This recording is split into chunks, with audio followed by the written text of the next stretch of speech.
Hey everybody, this is Bill with Family Handyman, and today I'm going to show you the best path to troubleshooting your snowblower when it won't start. Like it or not, it's winter, and that means we got to move some snow. And there's nothing more frustrating when your snowblower won't start. If that's the case, here's the first thing to do. So the first thing to look for is your ignition on-off switch. Make sure it's in the on position, and in this case, if it's a key, it's just simply inserted into the machine.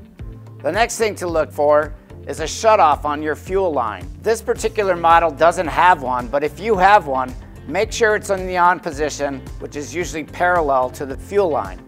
Third thing to look for, and most importantly, is be sure there's gas in the tank.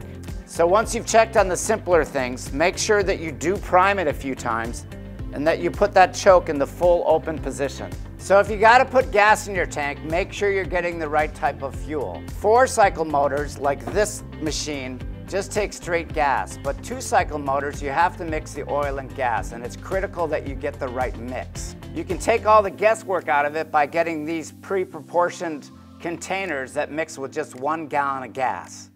And when you put that gas in there, make sure that you're getting at least 87% octane with at least 10% ethanol in it. So the most common culprit for a hard starting motor is usually stale gas.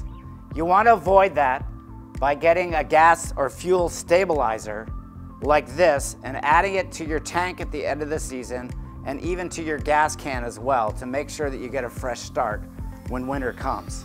If you have leftover fuel in your tank, it's best to drain it by accessing the fuel line here, or if you can't do that, you can go out and get one of these great little siphon kits that'll get the fuel out of your tank and into your container. Make sure that you change out any old fuel in your gas can as well. That way you'll get a fresh start in the new season.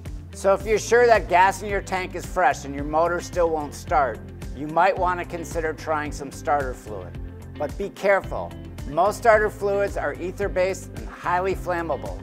And not only that, they're super bad for 2-cycle motors.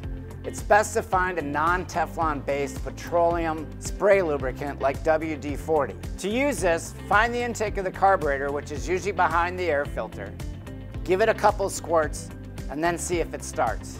So if the starter fluid doesn't work, it's probably your spark plug. What you're going to want to do is locate the spark plug, pull off the cap, get a deep socket, usually 5/8 or 13/16, and get that plug out of there.